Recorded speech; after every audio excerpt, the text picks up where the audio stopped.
Sa mundong ito, noon man o ngayon, walang pinipiling panahon. Mahirap mamuhay sa lipunang puno ng di pagkapantay-pantay, lalo na kung ikaw ay isang babae. Tayo ay lilimitahan sapagkat ang pagtingin nila sa atin ay mahina, walang silbi sa lipunan at walang kasaysayan. Tayo ay naaabuso, nababastos at minamaliit.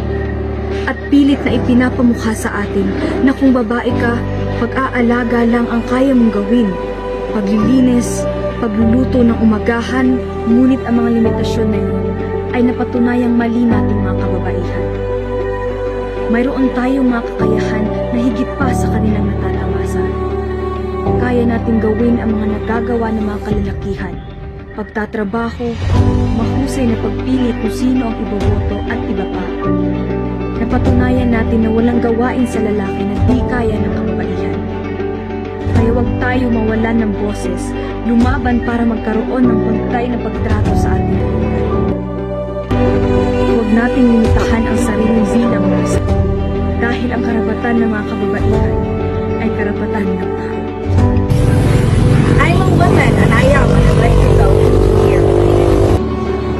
I am a woman and I am a customer service representative. I am a woman and I am an engineer.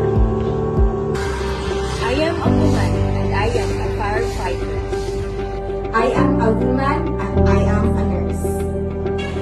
I am a woman and I am a police officer.